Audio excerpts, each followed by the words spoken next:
Hey there, it's John Bird 555. Welcome to the Jedi Ranger, and I am continuing my series of Master Retro reviews with Season 3, Episode 10, There Is Nothing Like a Nurse. So the premise of this episode is that the 477 is expecting an enemy attack, so the nurses are evacuated. All the men get to stay.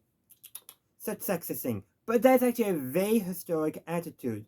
For most of military history, anytime there were women attached to a military unit in some form, whether that be as camp followers, nurses, generally the idea was that if you know they're going to be attacked, you send the women away. Now, did that always happen? No! There's plenty of episodes where they get under attack and the nurses are still there. It's reality, and the reality is what the men in charge want does not always happen. And also too, this episode shows that most of the people outside the doctors at the 477 have no clue about medical stuff, because there's a scene where they're helping in the OR because they have wounded come in but no nurses. And yeah, most of them they don't know what to do, how to hand instruments and all that. But I got to say, there was that episode in, I want to say it was season 1, where everyone in the camp comes down with the flu except for Hawkeye and Margaret. So a lot of non-medical personnel are tapped to help with nursing duties and all that, and Margaret's tapped to help with more of the doctor medical duties rather than just nursing medical duties. But the point being is, they were people like Father McKay, Radar were a lot more competent in that episode than in this episode. But that's because the episodes are very different. I think the episode was called Crisis, by the way.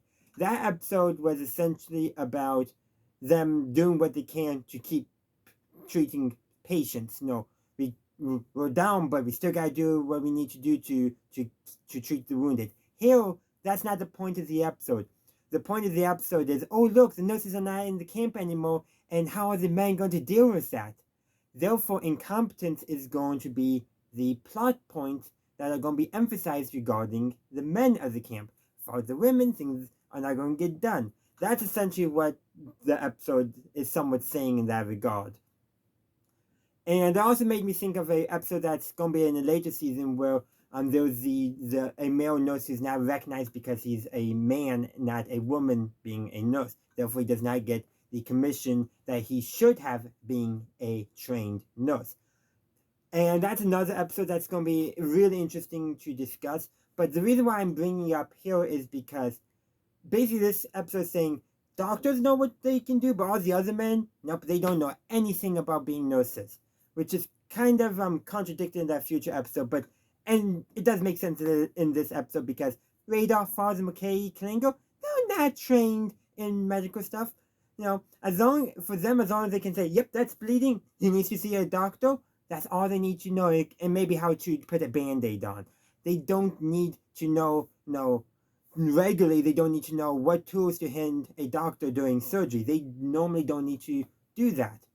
So this episode does kind of rely on the stereotype, if you will, though sometimes I do wonder if it's true that when women are gone, men mess up. But I bring all that up because I want to mention it, because this episode does rely on the stereotype that women are competent and men are incompetent.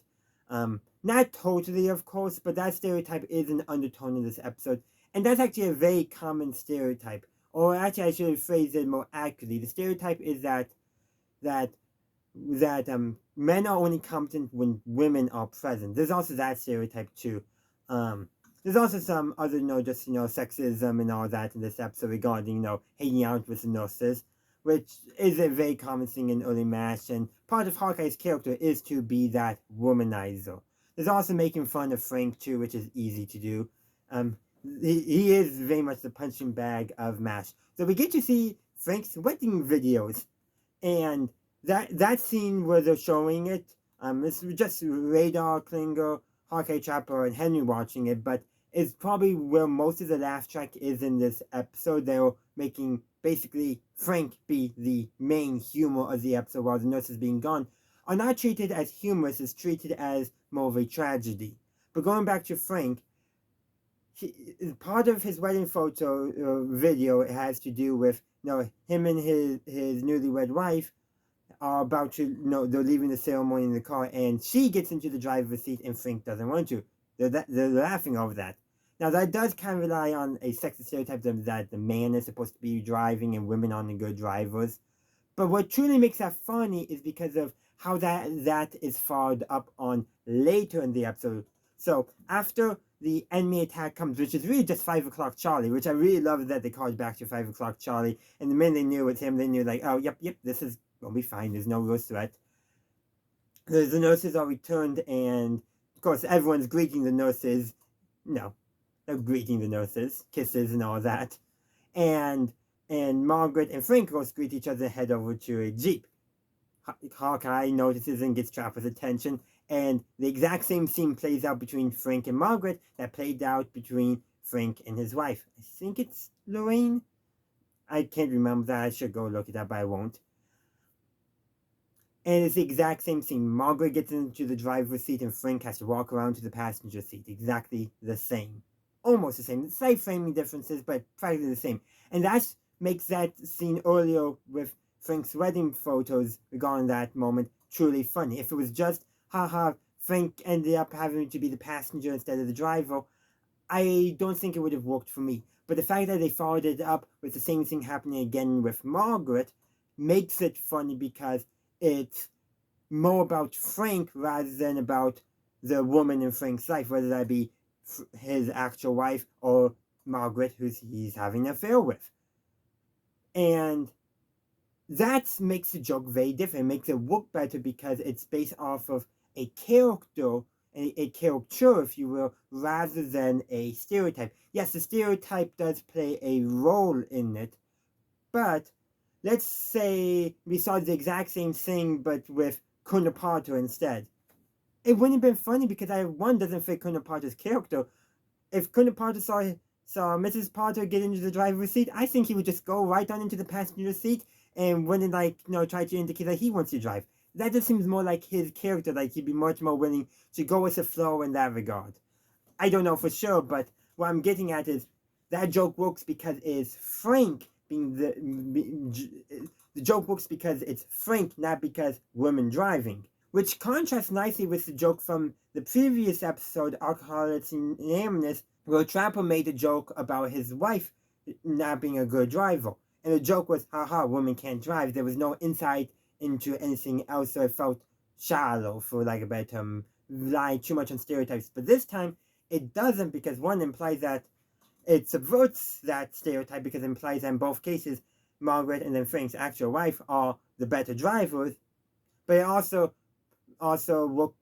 works because it's making fun of Frank, who in MASH is easy to make fun of because he, lacks a lot of redeeming qualities. And in other words, it's easy to make fun of characters who don't have a redeeming part of themselves. For example, let's say, they had instead of written Frank that, he was a goofball, buffoon and that, but he was truly well-meaning. I don't know if the jokes would have worked, especially mean-spirited jokes. That's a speculation though, but how you write the character who's the butt of the joke in comedy will affect how jokes are received. A character who you're sympathetic with, you're going to have to write a joke different than a character you're not sympathetic with. Frank is being that unsympathetic character who you're writing jokes about, going to be very different than writing jokes about other characters. There's other things I want to say. This is the second appearance of Captain Spaulding, who is dubbed the Singing Doctor. He first appeared in Rainbow Bridge and he didn't interact with any characters. He appeared in this episode. He actually did get some interactions. And I believe we actually see him performing surgery because he's supposed to be a doctor.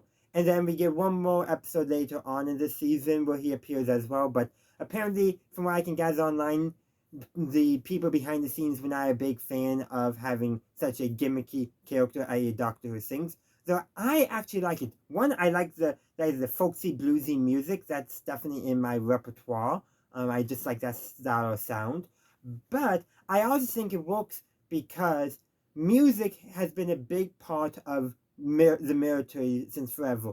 The closest we get normally in MASH is every now and then they'll play music over the loudspeaker. There's actually a whole episode where Radar acts as a DJ, so that's after Colonel Potter arrives. But the point being is that music is a big thing, a big way people in the military historically, I don't know about current day, but historically have passed the time. Marching songs and that. I remember there's an episode, I think this was after Charles. Actually, we got a lot more music when Charles came, because he liked classical music. But there's also an episode where Father McKay realizes there's no really war songs about Korea and decides to write his own song.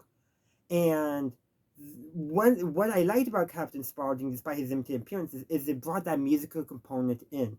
If you just to provide some context why I think it's actually really important for the historical context of the Korean War for MASH to have music and have characters singing and writing their own music is, if you don't know, I studied history in college and I wrote my senior thesis on Civil War music. Mostly it's used to convey messages and all that and to support the Union cause. But part of that, I did do research outside of my narrow topic because, you gotta get context in that. And the thing is, music has always been a big part of keeping morale up for soldiers. John Brown's Body started as a song and it kind of merged together the historical person known as John Brown, and apparently there was a sergeant also named John Brown, and the song seemed like it started because the men in his unit drew that comparison and made a song making fun of that, and then eventually got adapted by a poet. The melody adapted the song to become the Battle Hymn of the Republic. There's like a through connection there from what soldiers did to have some fun, all the way to a beautiful song. And I kind of wish MASH did more with that. Having a doctor who played the guitar and sings, I think would have been a great additional historical context. I don't know how many people like that were in the Korean War in reality, but it would still be, I think, authentic to the experiences that soldiers generally have. There's an episode of Band of Brothers where, I'm trying to remember, I wish I remember which episode it was, but basically, the episode opens with him listening to basically some German civilians play some violin music among the rubble, and the rest of the episode is basically the events leading up to that, and then the episode returns to the present, and then the violinist finishes up.